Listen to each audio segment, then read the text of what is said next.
Hello, everyone. I am Rodrigo Silva, Communications Manager at Cogitatio. I welcome you all to this Politics and Governance's webinar, which will explore disaster risk governance worldwide. And today we have a fantastic panel to share its views on the topic. We welcome Thea Hilhorst from the Institute of Social Studies in the Netherlands, Andrés Pereira at the Research Center for Integrated Disaster Risk Management in Chile, Femke Mulder from Anglia Ruskin University in the UK, and Nimesh Dhungana from the London School of Economics and Political Science, also in the UK. We also have the pleasure of welcoming Loretta Hieber Girardet. Ms. Girardet is the Chief Risk Knowledge, Monitoring and Capacity Development at the United Nations Office for Disaster Risk Reduction, and is sharing her expertise, her experience on disaster reduction with us today. To all, thank you very much for joining us. Allow me to share with you more information about our webinar.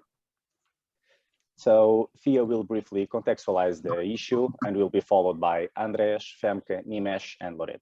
After that, we jump to the Q&A and final discussion among our speakers.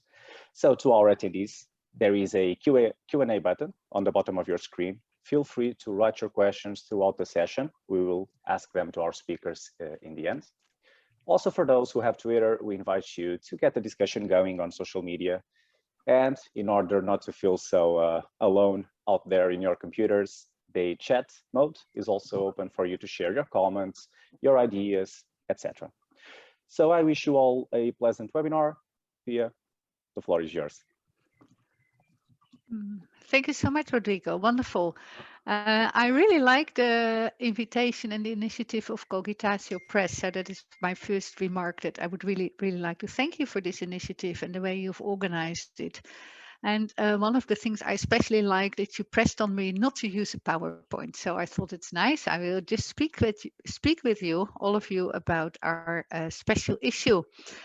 In the last 20 years, there have been lots of changes in disaster response, and I think none of the audience here is a stranger to this idea. We see a huge change in paradigm.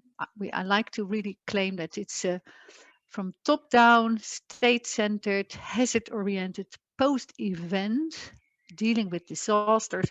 We see a paradigm shift that is open to bottom-up responses in addition to top-down, multi-stakeholder inclusion in disaster governance models, more comprehensive view on hazards, vulnerabilities and resilience, and a more holistic approach by taking into account disaster risk reduction.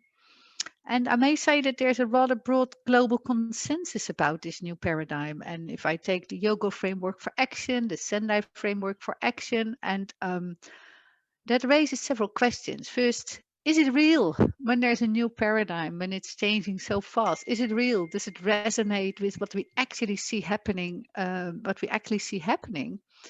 Secondly, what does it mean in practice? Is it indeed doing what it promises? What are the politics involved? How does it work out? So we thought when Cogitatio Press in general, they invited us to do, or invited me to do a special issue because I'm part of the editorial board.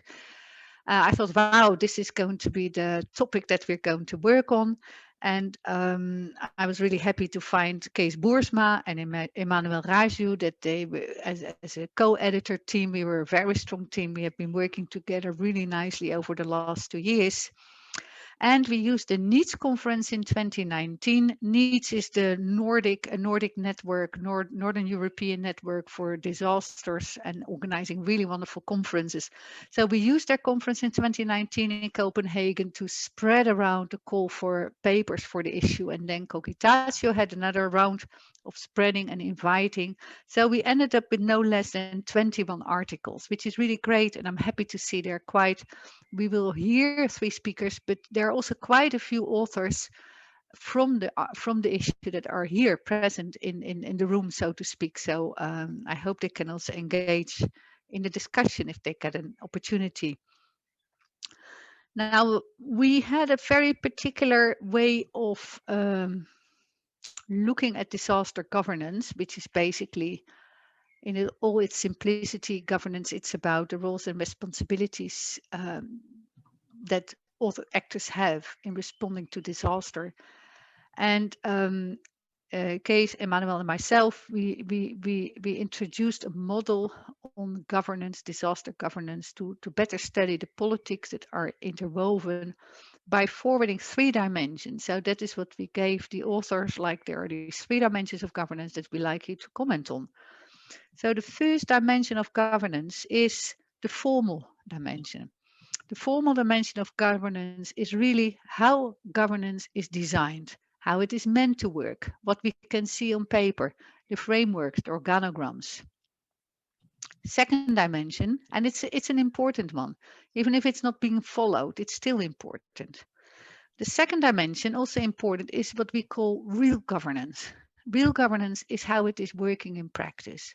It could be on the dot, exactly how it is designed, but usually we see quite a lot of contradictions or gaps or diversions from how disaster response is supposed to be organized and how it is actually happening. And this is also where we can see some of the unintended effects of governance models. And one of those, for example, what we always see back is we have inclusive models of disaster governance. But what is the drawback when you're sitting around a table with so many voices that all have their things to say? And is it not slowing down disaster response? You know, those kind of dilemmas that are embedded in the new paradigm is also coming forward when you have this view on the real governance. How is it actually working? And then what we call, but we are not so happy with that term. It may need to be changed somewhere in on the road. We also like to do more on this, more research perhaps, is what we have now tentatively called invisible disaster governance. It's not because it's actually invisible. It is what's happening outside of the formal governance. It's what's happening in communities, how people help each other, but it can also happen in the shadow of people who don't want to be seen as dealing with disasters, who don't want to engage with the formal governance because they are opposing it, for example, some social movements perhaps, or even non-state actors that are engaging with disasters. So we call it so far the invisible, not because they're invisible, but they're invisible from the gaze of formal governance. So if you take the gaze of formal disaster governance, they're outside of invisible in a way. Again, we are open for better terms. Still evolving this model.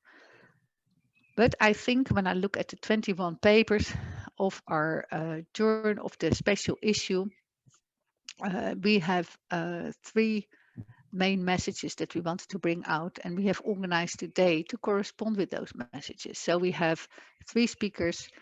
It was not easy to select 3 speakers out of all the group of authors, because they're all wonderful, wonderful papers. But we tried to select 3 speakers that correspond rather closely to the 3 messages and themes that have come from the issue as a whole. So they will speak about their paper, and you're free to roam outside of it or not, but this is why we choose these 3 speakers. So first, well, this is a self-congratulatory comment. I have a feeling the 3-dimensional model of governance is working, is resonating with what we see in the papers, is what we see in the different. Now, we thought Andrés would be a very good person to perhaps speak to that, because he's also speaking to those different dimensions, even implicitly in the paper that he did together with Emmanuel Raju. And why these different dimensions are important, it also shows a lot of variation. And that is, of course, when disaster governance paradigm is changing from uniform top-down to more inclusive. It also means we see a lot of variation. So this is also a ground for huge research to be done in the future. How is disaster governance evolving and developing in practice? Secondly, technical solutions need to be contextually adapted and applied. So we really find that there's a number of papers, and it really follows from the way we looked at it, that power and technology, as we know, constitute each other. So it's important to look at the technologies of disaster and disaster response and disaster risk reduction, and understand how they politically work out in the distribution and allocation of resources in the distribution and allocation of people and in the distribution and allocation of ideas. Now, for this topic, we thought Femke Mulder, your paper really resonated with that finding. So we're really pleased that you're also here with us today. And then finally, what we think is that the different papers call upon us to develop a deeper understanding to advance accountability.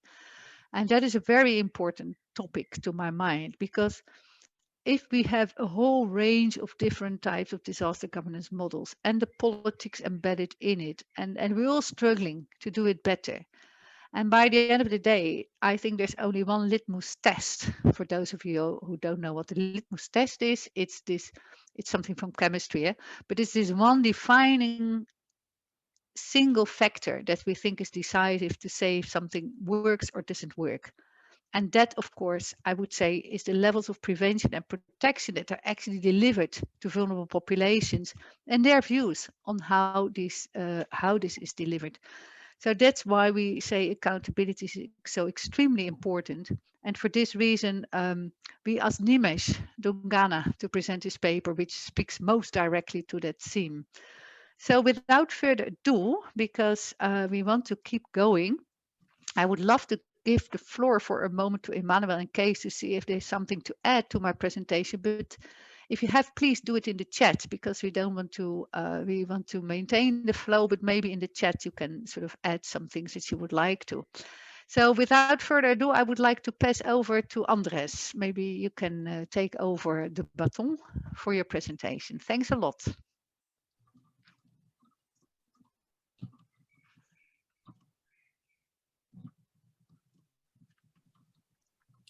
Thank you. Hello, everyone.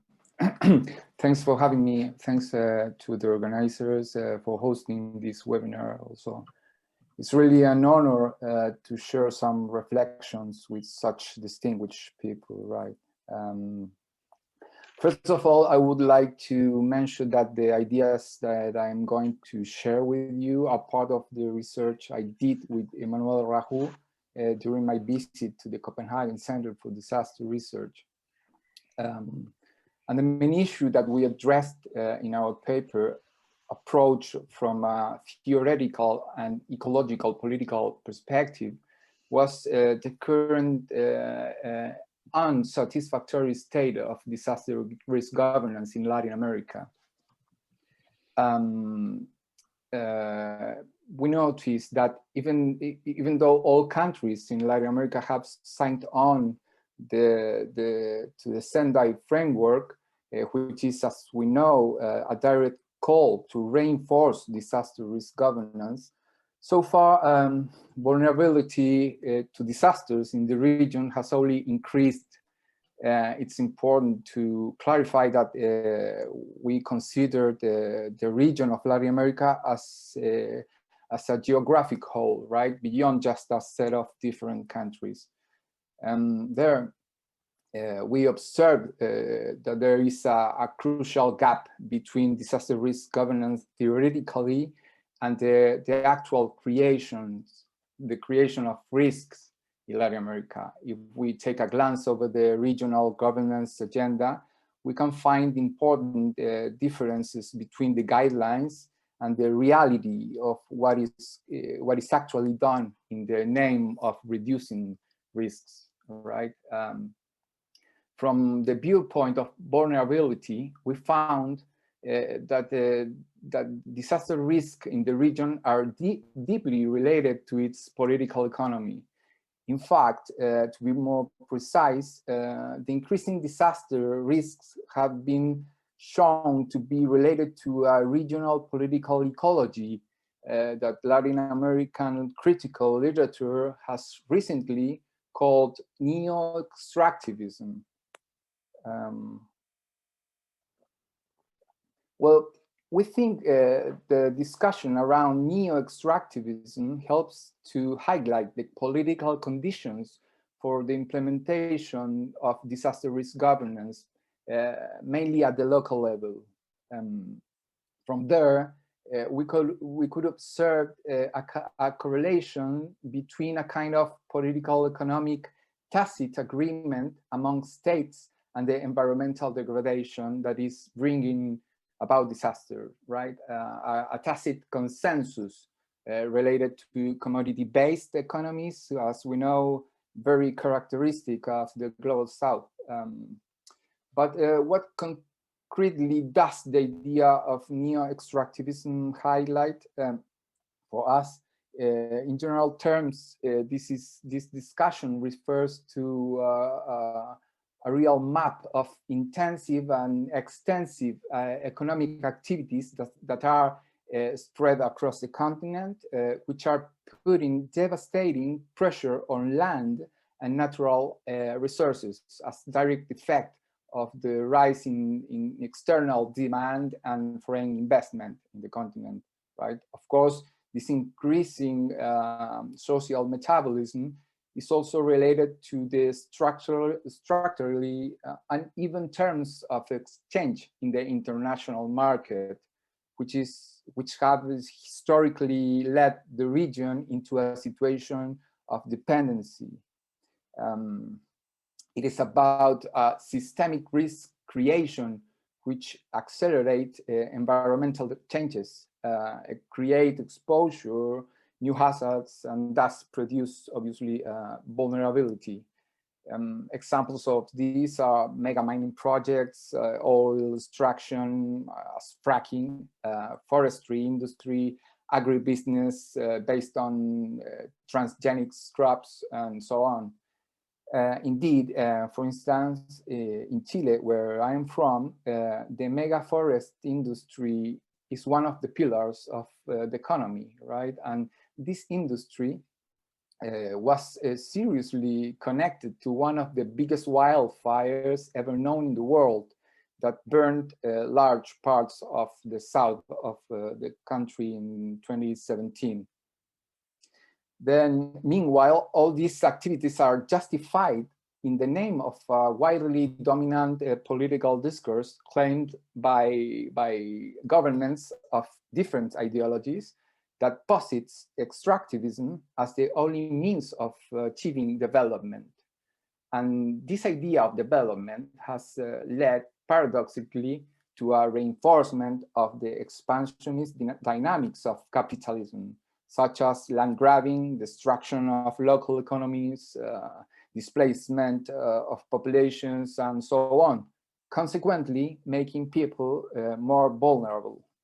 Now then, we could say that neo-extractivism is an extension of colonialist economic operation, but updated for the current neoliberal context, right?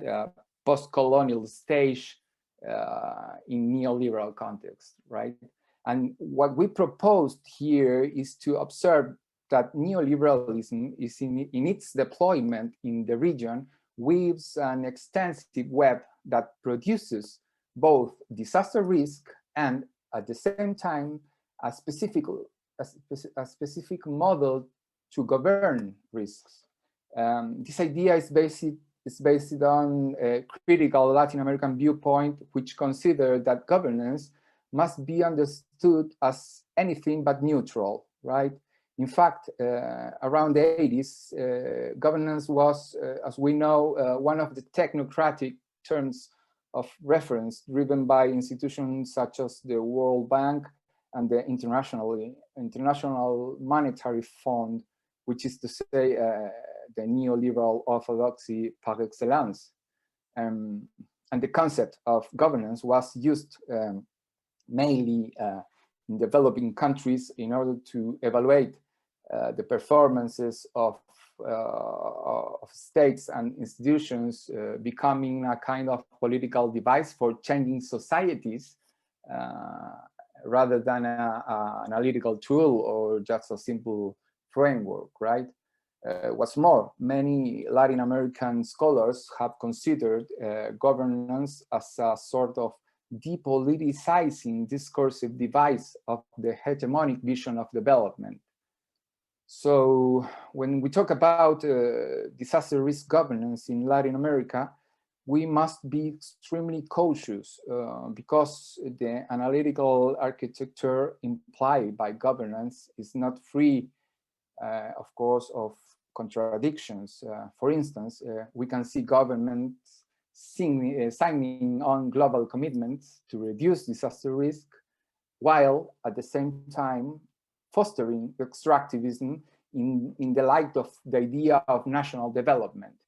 What at the end of the day is actively creating disaster risk at the local level.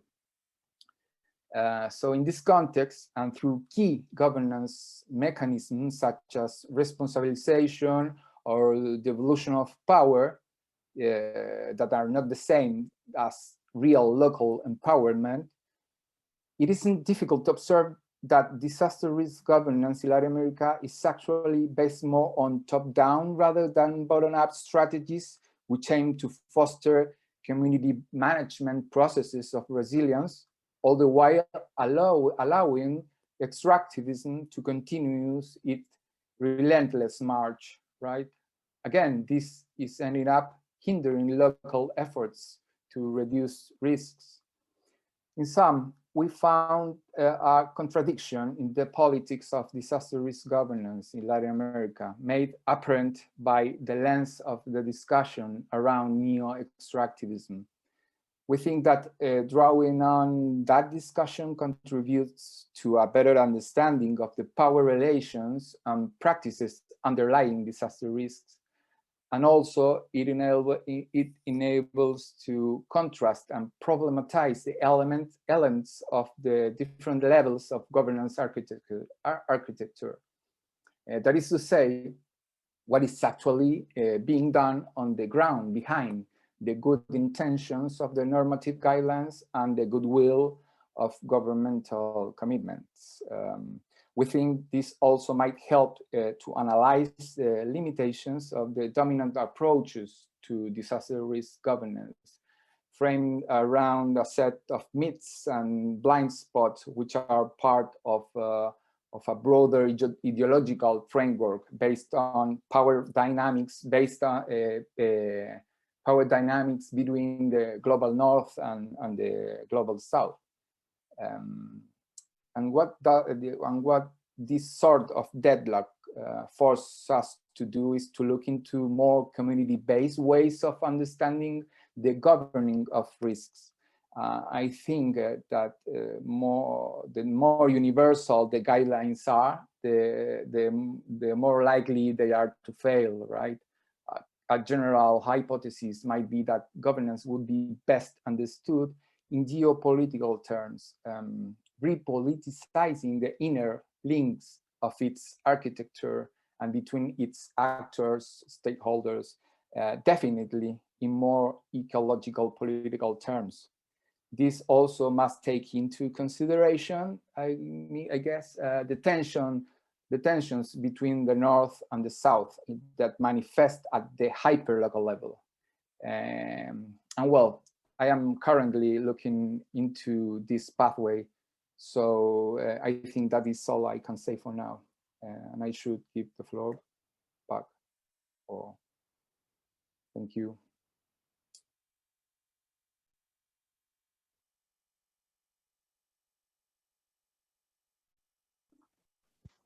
Okay, I think I'm next, and I'd like to show a picture. So there's something different to look at. Does that work? Can people see the picture? Awesome. Yes. Okay, brilliant.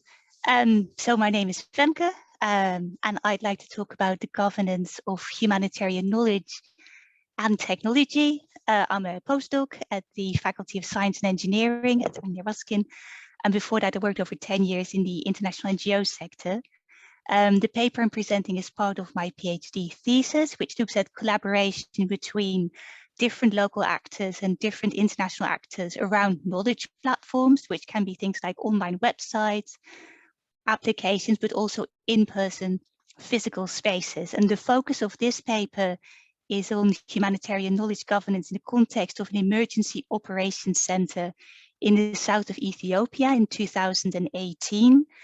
during a response to intercommunal violence between the Guji people and the Gidio people, which resulted in the internal displacement of 800,000 people.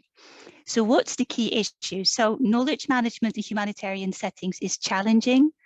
There's a lack of time and a lack of capacity, but I look at the additional barriers that come on top of that, which are barriers that result from a lack of trust and a lack of engagement in the process. And I also look at how power dynamics shape how knowledge platforms are designed and run. But in this presentation, I'll focus primarily on trust. A lack of trust results in things like censorship, self-censorship, deliberate internet blackouts, deliberate communication blackouts, and the withholding or not collecting of mission critical information. So things like that make knowledge management very challenging. So what is the underlying problem when it comes to trust? So in a humanitarian setting, you have lots of different actors who are often mandated to work together, and they don't all have the same view about the root causes of the disaster or about what should be done, the means and the ends. And the issue is that knowledge, ways of knowing and trusting are closely interlinked. People are more likely to trust people who share their perspectives, who know what they know, and they're less likely to trust people who have a different perspective. And there's the parable of the blind man and the elephant, which really illustrate that.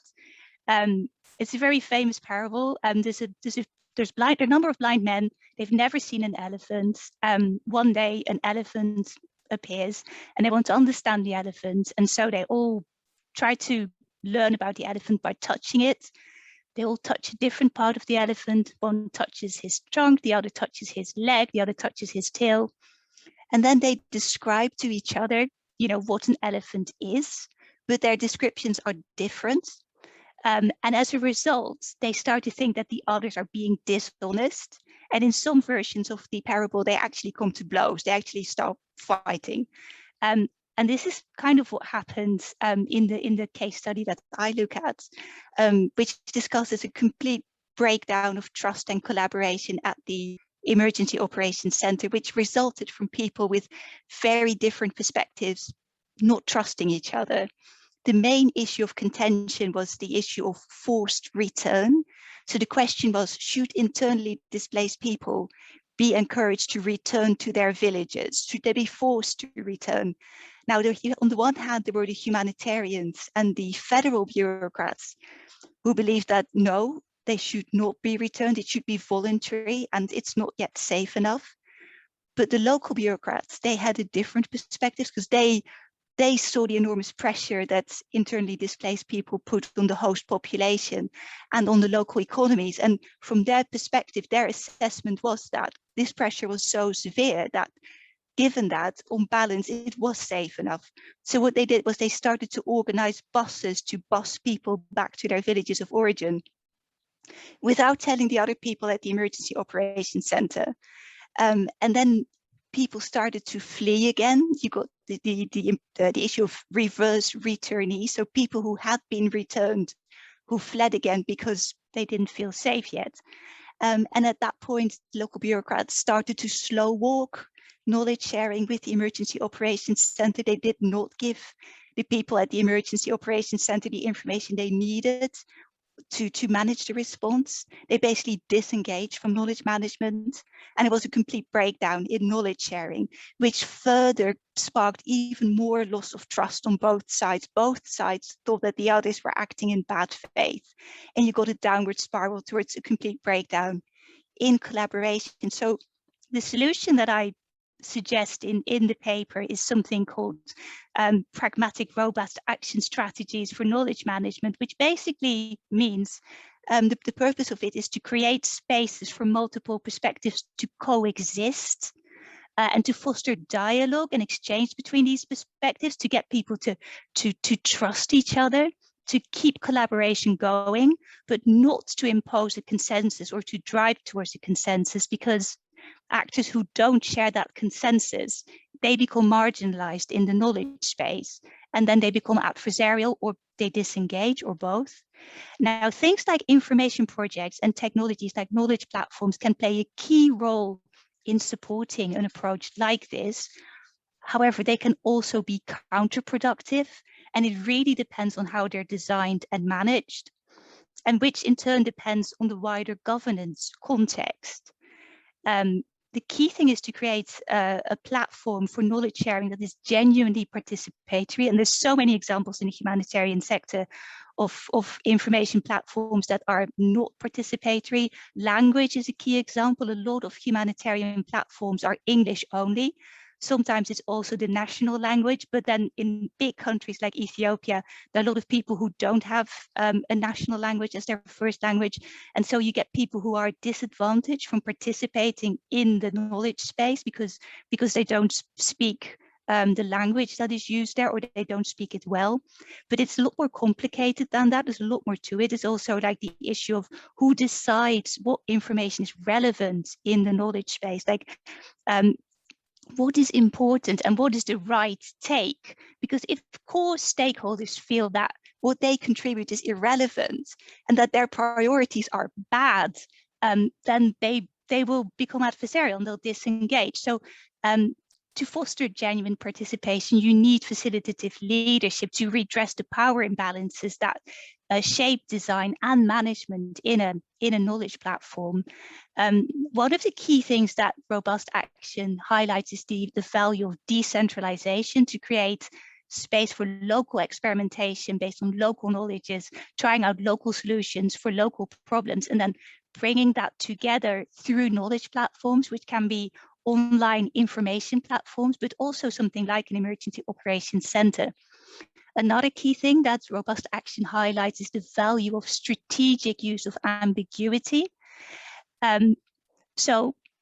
And the idea there is to use that to foster dialogue, to get people to get viewpoints, to exchange ideas. So if you have information products like maps, like guidelines, like graphs, like minutes, like reports, the idea is to deliberately keep them a bit open and ambiguous so different actors can use them and ascribe meaning to them in a way that is strategically useful to them, which is what's meant by multifocality in the picture.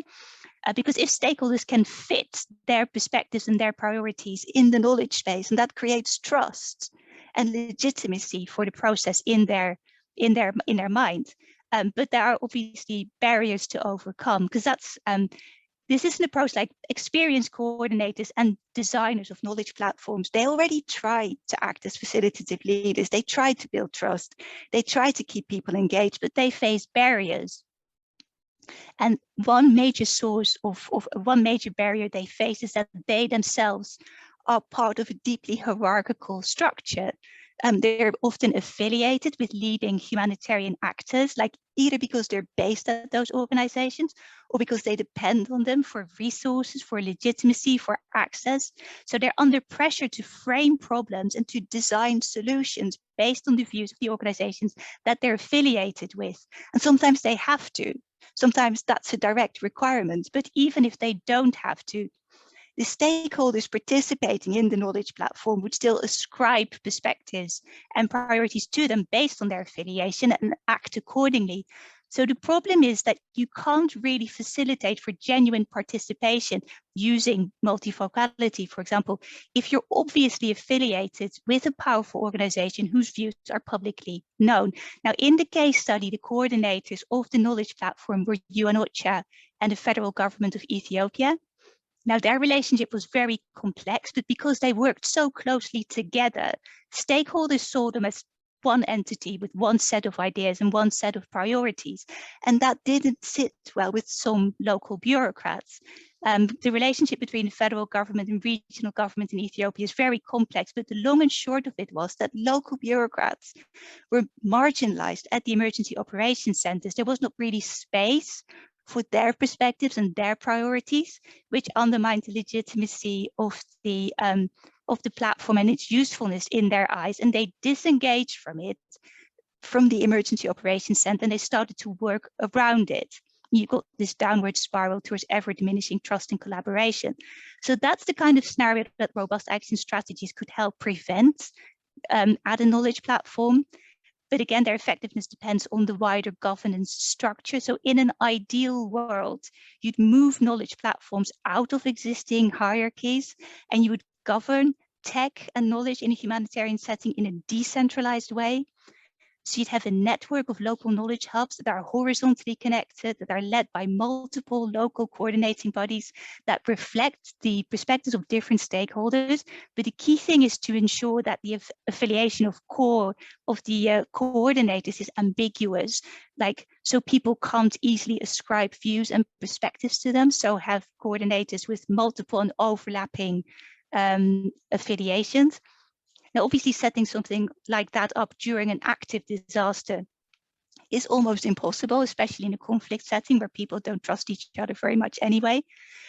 But setting it up beforehand as part of preparedness, as part of disaster risk reduction, could be a winning strategy. And that's the core message I wanted to share. So thank you very much.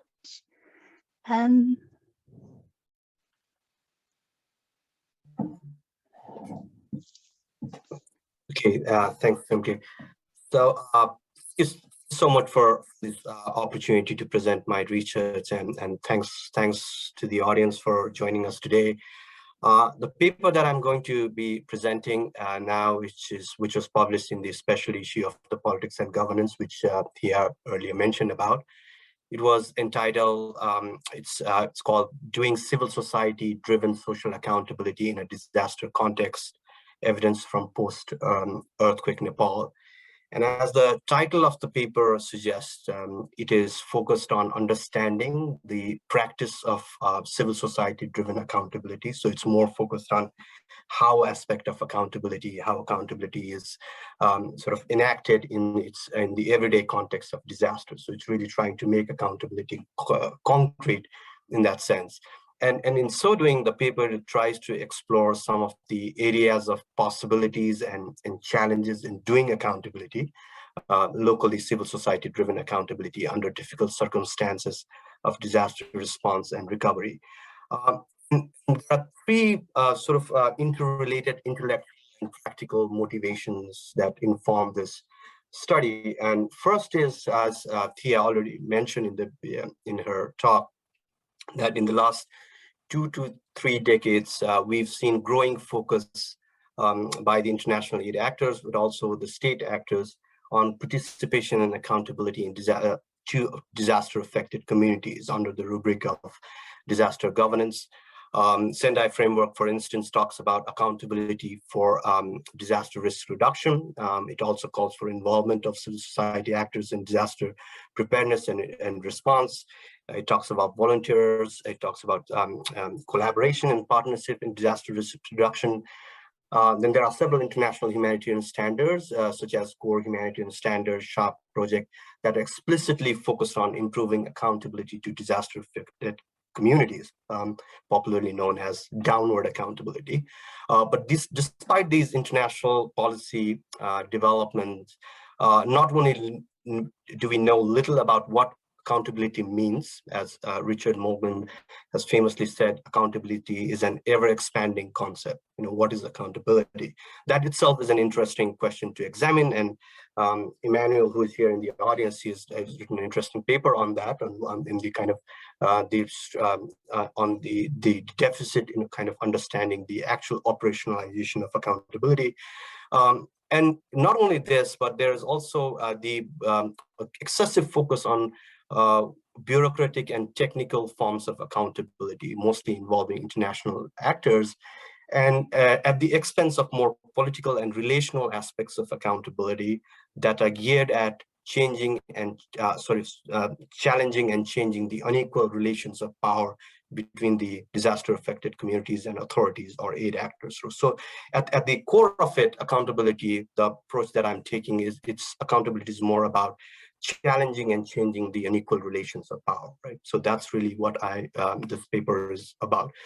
Secondly, and related to the first one, the current, what I think is the current disaster and humanitarian scholarship suffers from a lack of enough theoretical and empirical understanding of social accountability, which involves citizen and civil society driven some activism, forging solidarities, creating participatory movements, to monitor the performance of power holders and to hold them accountable for the delivery, quality, and relevance of everyday public services, right? So this is really a major omission, I think, in disaster and humanitarian scholars. There's a great deal of research coming from participatory politics, development studies on social accountability that is really trying to, as I said earlier, changing and challenging the unequal relations of power. And at the core of it, it involves giving voice to local communities, but also demanding response from power holders, right? So that's really about giving voice and also demanding a response from the power holders. So 2015 Nepal earthquake, where this paper is set and where I'm also originally from, it provides it's really provided an interesting context to examine this, like how this accountability unfolded in its everyday context. And here I would like to quickly see if I can share a slide to you. So can you see the slide? Okay. So so this idea of accountability in the wake of the 2015 Nepal earthquake, it was not an abstract topic. It's not only based on paper, but it manifested in this different forms. For example, the communities, disaster affected communities and civil society actors naming and shaming politicians, for example. They are resorting to protest and demonstration. Diaspora community writing petitions, calling for accountability and transparency in disaster response. Celebrities talking about accountability. So these are more informal sort of accountability that we saw in the wake of the earthquake. But there were also more formal, slightly more organized form of accountability that was spearheaded by civil society actors. And so one of the so this paper that I'm talking about today is based on the activism of one of these civil society, youth-based civil society group that based in Nepal. So there are different types of accountability under different themes like social audit, monitoring of aid, integrity in post-earthquake response involving both local civil society actors as well as the international actors. So, but this aspect of social accountability and so not just wasn't really exceptional to Nepal in the sense, because if you look at the work of disaster sociologists and anthropologists, they have talked about the renewable civil society in the wake of disaster. I can think of the work of Daniel Aldrich in the wake of the 2010 Fukushima disaster in Japan. Mark Schuller's work on 2010 Haiti earthquake. And so there's really a real effort in trying to document the activism, the political forms of activism led by civil society actors in the wake of the disaster. But what was unique about Nepal, I think, was really this, the many of these activism were organized under the themes of transparency and accountability. So it really provided an opportunity to examine how it unfolded in its everyday context. So the paper is really an ethnographic case study that I did was an ethnographic case study of a campaign that was organized by a civil society group involving two local organizations, and what they call as a mobile citizen help desk. So that was the name of the campaign. And it was organized under what the organizers themselves termed people-powered accountability. So that was the notion. This was not mine. This was the notion that they under which this whole campaign was organized. And the paper was basically an ethnographic case study, which I basically did a participant observation of their everyday activities. So different forms of activities involving the mobilization of local monitors and actors, and in working around the topic of right to information, organizing local workshops and participatory spaces to basically improve the local community's ability to influence the decision making around disaster response and recovery. And so it involves participant observation, but also semi-structured interviews with the activists as well as other people in their network. So what did I find? What were the main findings of this research? Of course, as an ethnographic study, and it's very hard to capture all the findings in this short presentation, but I'll highlight a few points. One is basically this paper captures some of the potential, as I already mentioned, some of the potential and possibilities of this form, this kind of civil society-led localized activism. And one of the potential was the role of civil society actors in making concrete the idea of rights-based recovery, response and recovery. So what do we mean by rights-based response and recovery? And that involved really promoting the idea of information as an aid entitlement. And we know that for the last 2 or 3 decades, international aid actors and the state officials have also been promoting information as a way to kind of empower communities, disaster-affected communities. But here we saw these local activists really trying to promote information as an aid commodity, as an aid entitlement among local communities, and by doing so, really improving community vigilance in delivery of aid. Right, so that's really what's promoting information, but also improving community vigilance. And in doing so, it was sort of trying to tackle some of the problems that are associated with disaster response. For example, the problems of misappropriation of aid, corruption in aid, and other forms of challenges that come with the disaster response. I think this really links, my second point also links to Femke's earlier point about lack of trust. And I think that in Nepal, there was also a contextual issue involving the chronic lack of trust between the state and citizens, and that really was exacerbated after the disaster. So one of the role that these activists played was they were also able to create spaces of participation where the local authorities and the disaster affected communities would come, and they would have a dialogue about, sort of the delivery of aid. And remember, this was happening in a context where there was the entire post-earthquake environment was characterized by rumors, allegations, right? And so that really exacerbated mistrust among citizens and communities. So by bringing the local communities through what they call civic spaces, right? So like community spaces, it was really an effort to tackle the local environment of rumors and allegations, and also at the same time promote the community's right to know about the aid distribution. But this was not devoid of challenges. Obviously, this was like there was some potential in possibilities and how they organized this campaign. But they also faced a number of challenges, and one was to do with the way the activism itself progressed over time, and what happened is that as they were, as this was basically initially was organized by local civil society actors, but over time they forged a partnership with an international aid agencies, and through this partnership, this local civil society actor they were able to scale up in some way their activism. They were able to do this activism across all the 14 disaster affected districts. But this partnership with the international aid organization came with a cost, and that cost was really the campaign became heavily technocratic, so that really focused on collecting data from the local communities, reporting to the aid agencies, and that really interfere with their original vision of people-powered accountability, really kind of the rights-based accountability that they were what they had originally envisioned. So that was one of the major challenges that my traffic work allowed me to uncover.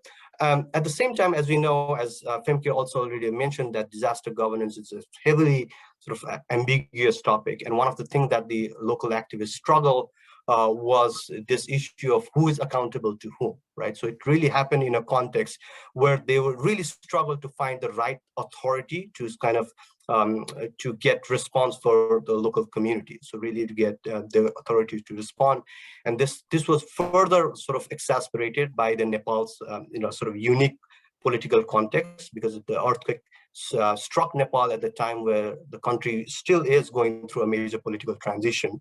But at the time of the earthquake struck, there was lack of elected local representatives at the local level, and in the basically the disaster governance was mostly managed by local bureaucrats, and so that really posed a problem to these activists to kind of get response from the local authorities, really try to bridge the gap between citizens and the elected officials.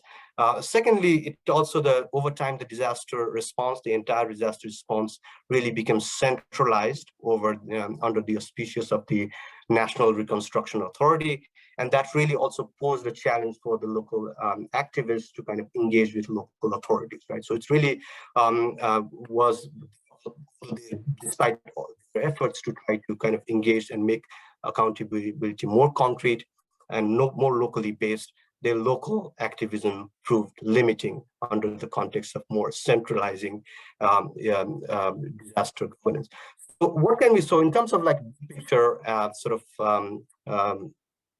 contribution of this paper, where does this contribute to? So this paper really tries to, my view, shift the attention from formal and bureaucratic mode of accountability to understand the informal and political practice of accountability in disaster contexts, particularly led and organized by local actors and activists, where we have, I think, very limited understanding. Shows the potential of locally embedded activists in not just democratizing information, really by using aid information as aid entitlement, but also it shows some potential of local activists in trying to address the local environment of rumors, allegation that can further complicate the response to a longer-term response to disaster.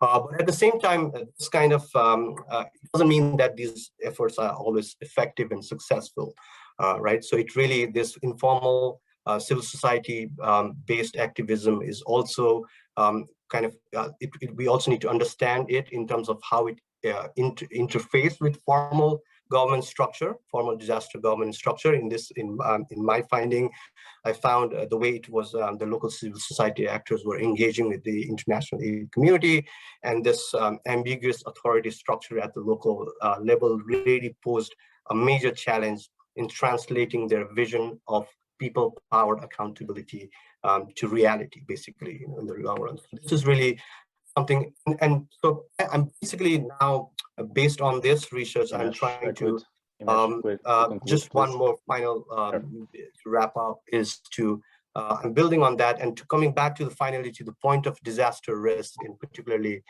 being that as our main topic today. I just want to highlight that we need to know more about how local activists and civil society actors are able to mitigate, overcome, or tackle different forms of risk in post-disaster response and recovery. And that's not just about a sort of lost lives, livelihoods, and physical infrastructure, the risks associated with that, but also risk of exclusion, risk of marginalization, risk of violation and abuse of rights. So I think that's really something that we can do a lot more in terms of researchers to understand the role of civil society actors and activists in tackling those different forms of risk. Thank you. Thank you very much. I believe it's my turn now. Let me maybe just start off by saying how much I enjoyed all of your presentations. Prior to joining the world of disaster risk reduction, I worked for probably close to 20 years in humanitarian contexts. And so much of what you were talking about today in terms of power dynamics and the need for more local action and ownership, as opposed to more formal approaches, really resonates with me.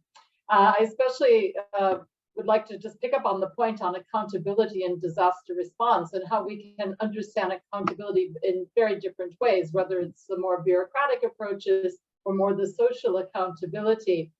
I mean, one point that I would maybe just like to make is that whereas I felt there was a tremendous amount of at least some awareness, let's not overstate it, of the need for better accountability in disaster response, it's still very much a nascent idea in terms of disaster risk reduction. It isn't very much at the forefront of what I am hearing and what I am seeing in the disaster risk reduction field. In other words, accountability appears primarily relevant after a disaster occurs, rather than before, when prevention measures could be put in place to ensure that the disasters does not have that same impact. And I would really like to see accountability brought more to the forefront of disaster risk reduction. I am happy to see that there's some advances in terms of rights-based approaches to disaster risk reduction. but the extent by which they're being really operationalized right now in the field, I think is still probably pretty early days. So anyhow, thank you very much. What I was hoping to do today with you is just share a little bit about what we at United Nations Office of Disaster Risk Reduction, but also in the broader community in which we work, from a practitioner's perspective, perhaps, are thinking today in terms of risk governance, and why risk governance for us is really, I would say, one of the most critical issues to get right in the future, and why we're really have a ways to go on this. Now, I think maybe start off, it's not news to any of you that disaster risk is growing. In the past decade, disasters have affected the lives of 2 billion people. In fact, disasters have become a new normal. Whereas it used to be around 290 disaster events in the 1990s, people are now experiencing more than 400 events per year.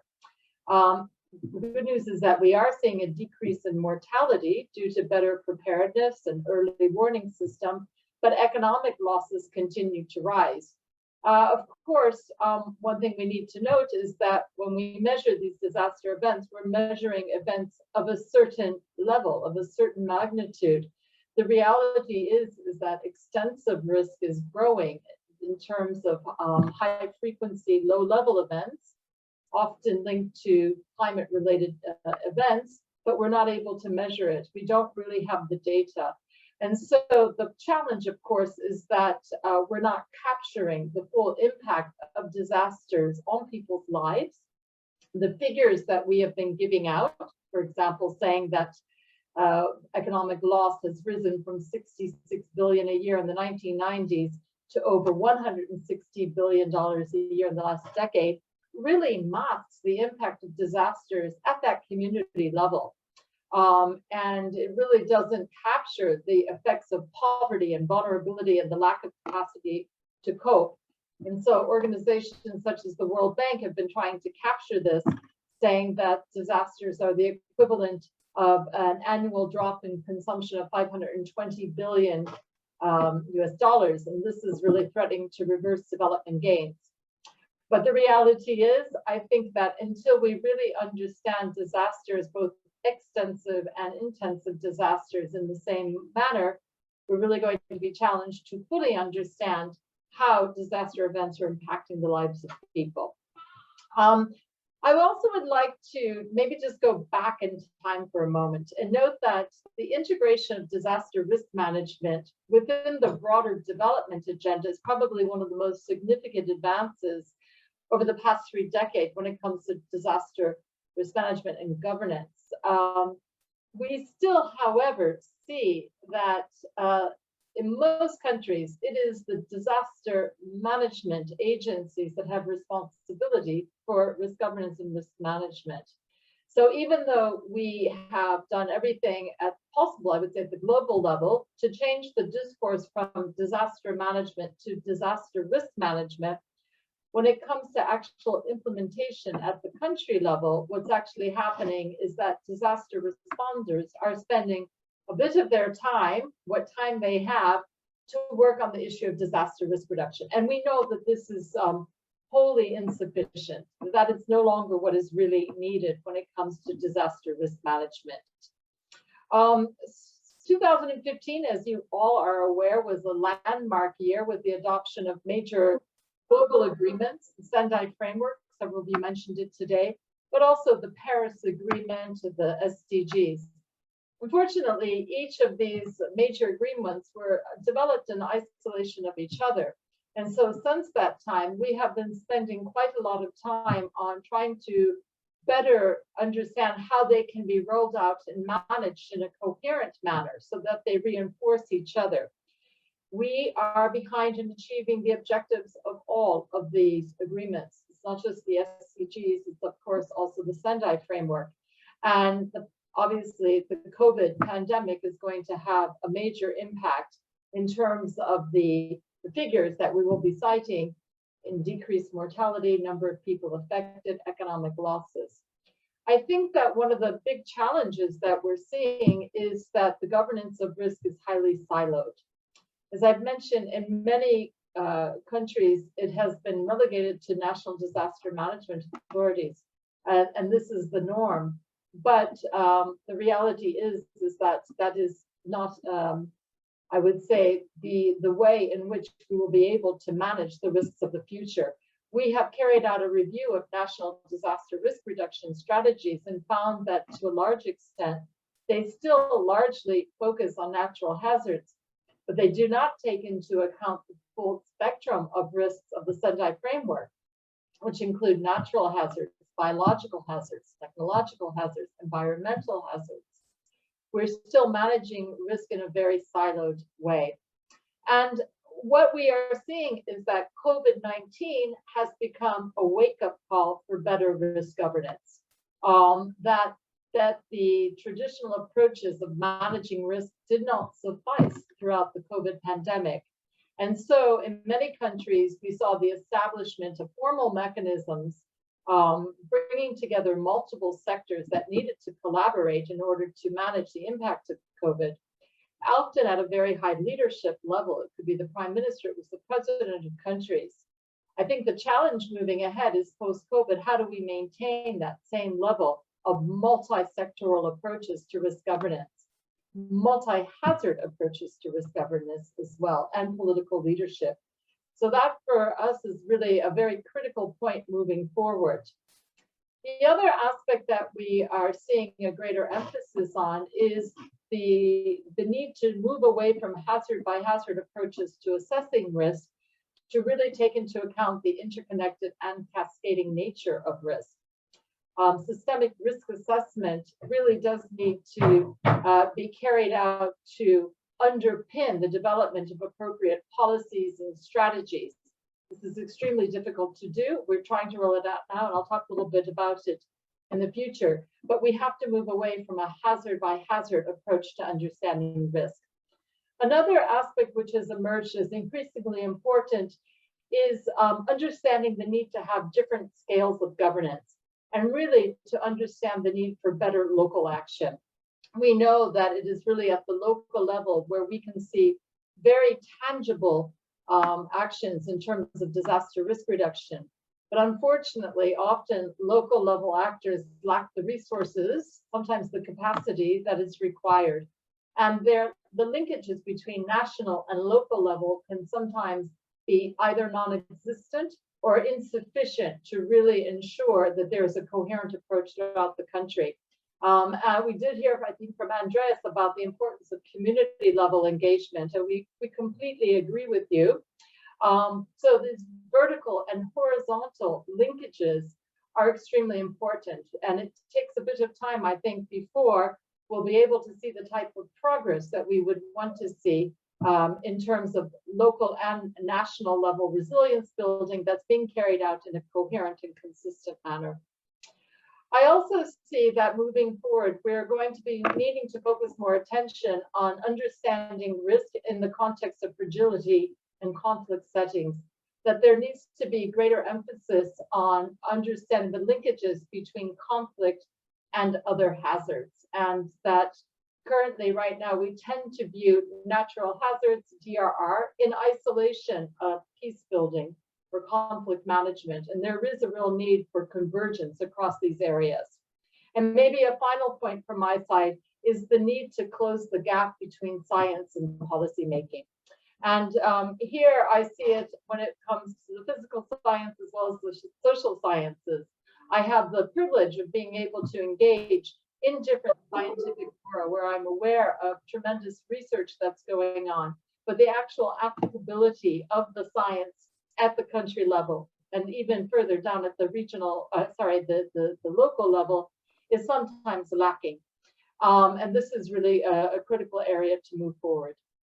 So in the interests of time, I see we're running quite late, but I would really like to emphasize that for me, a defining issue for disaster risk governance in the 21st century is very much related to the integration of climate change and disaster risk reduction, and that this is needed to generate new thinking about how to manage disaster risk. And we have been working with various partners to promote what we're calling a comprehensive approach for disaster risk reduction that comprises 10 key principles that I'd like to share with you in an abridged form. So the first is really putting risks to the human and ecological systems at the center by better understanding the dynamic interaction between hazards, vulnerabilities, exposure, and underlying risk drivers when assessing risk, but also when seeking solutions in terms of risk reduction and adaptation. So really looking towards comprehensive risk assessments as a foundation. And also to really fully account for the context of climate change. We know that 80 to 90% of all of the traditional disasters that countries are dealing with are fueled by climate change. So we really do need to do a better job at understanding climate change as that underlying risk driver, but to look at the full range of climate-related hazards, extreme events, slow onset processes, as well as sudden onset disasters, but also their interactions with non-climatic hazards. And as I've mentioned before, we need to look more at the complex and systemic nature of risk, looking at the effects of multiple hazards and compound events, cascading hazards, and to also recognize that there's a high degree of non-quantifiability and high uncertainty and understanding important parts of complex risk. So we need to learn to live with this. So we are really calling for inclusive risk governance by engaging and partnering with multiple stakeholders with a whole of society and whole of government approach, using multidisciplinary approaches to identify and select measures by looking at a far wider portfolio and combination of risk reduction and risk management measures. Of course, we have the very important issue of how do you integrate risk across sectors and level, but also, and I think several of you touched on it today, the importance of strengthening risk communication, risk information, and knowledge sources, looking at a combination of different information sources, but also the gaps in information that are there and how we fill them. And finally, really calling for iterative and flexible processes. I know we're out of time, so I will leave it there. I did want to just let you know that we at UNDRR and with our partners are really trying to move forward these ideas of comprehensive risk management, systemic risk management. We have just issued a special report on drought, which highlights the what we are calling drought as a new potential pandemic for which there is no vaccine. In other words, we don't have the solutions yet, but we know we can do far better.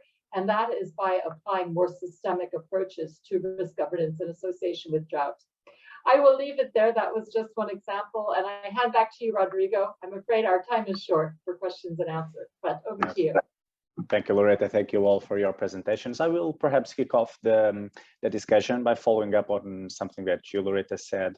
Giving a question to you, Sakar Al-Zabi asks, there seems to be an agreement among researchers that local disaster management is needed. Looking at several case studies, I have found several forms of informal local participation in crisis management. Does this participation need to be formalized, institutionalized? And if so, why? I would like to hear your takes, perhaps following the same order. Thea, if you'd like to hear your intakes on this. Yeah, sure. Although I already gave my opinion in responding to the question, which was basically that I said that I can perfectly well understand when particular responders to disaster don't want to be integrated in formal governance structures,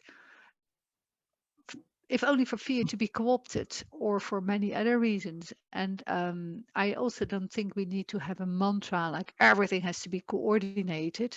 To some extent, as disasters are complex, disaster response is also complex, and you cannot just try to control and manage the entirety of that response. So that would be my answer, and I look forward to hear the others. Yeah. Andrés, can we hear your takes on this?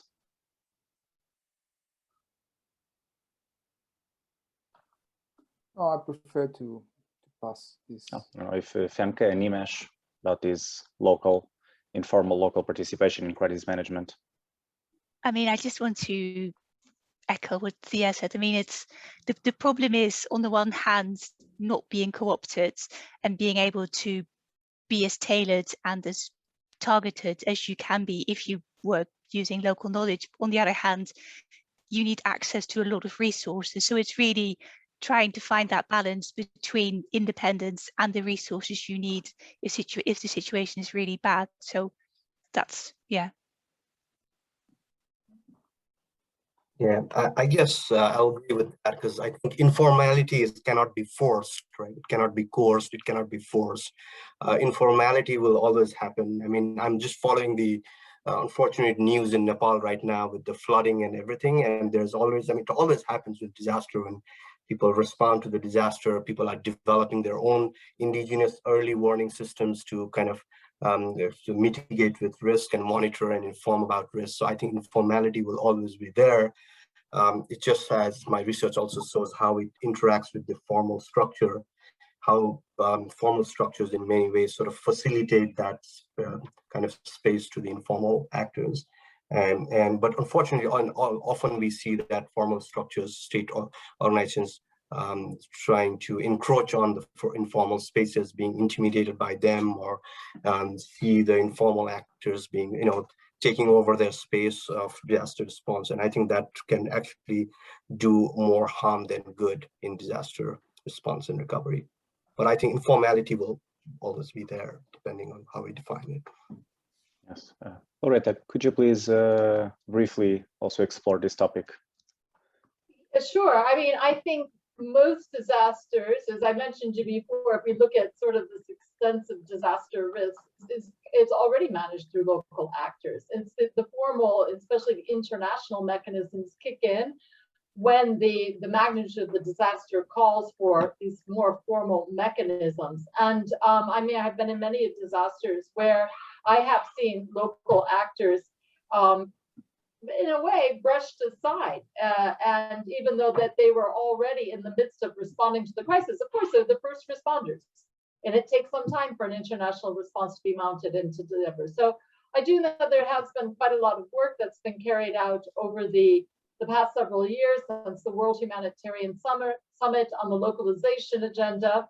The challenge, of course, remains that the resources that go towards local respondents is still very limited, and that is not anywhere near the ambition that is desired, whereby local actors, local responders would have the means, the capacity themselves to manage this, and that they would call on international responders if and when needed. I think it's still transitioning, if you will, but obviously there is an awareness of this, I think, at least now. But for the most part, local responders are the first ones on the scene. And I think there needs to be every effort to ensure that they are facilitated to continue responding when the international community intervenes. Thank you, Laurie. Andrés, I'd like to ask you a question we had before. How do you envision a method of disaster risk management that is based on your critiques of governance, AI, that takes into account the tensions between North and South and is grounded in the hyperlocal? Well, thank you for the question. It's an interesting question. It's always interesting to think about how can we land these ideas that are really abstract or generalizing, super theoretical. Mainly because we are talking about the local communities which are at the front line, suffering the consequences of the contradictions that I mentioned in the different scales and stakeholders of the governance architecture, right? I would say that that there is no methods at first. As I said before, the more universal the guidelines are, I think the more likely they are to fail. So I don't like to talk about methods. I'd rather talk about strategies, because strategies depends on their own contingency, on their own conditions of possibility. In general terms, I would say that these strategies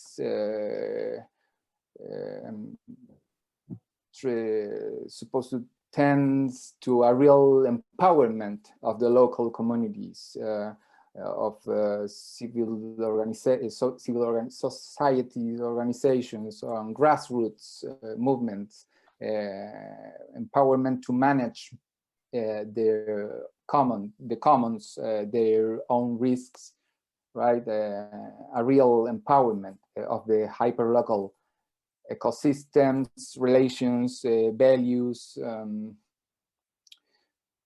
all of which we can think can make a short circuit, a disrupt of the governance dynamics, contradictions, or the flows, disrupt the flows of these contradictions, right? That are affecting them. Especially thinking about the future in climate change adaptations. For example, in Chile, during the COVID pandemic context, there were some indigenous communities, indigenous local communities that conduct autonomous management of the COVID risks in their own local territories. Yeah, and they were directly against some governmental top-down policies, right?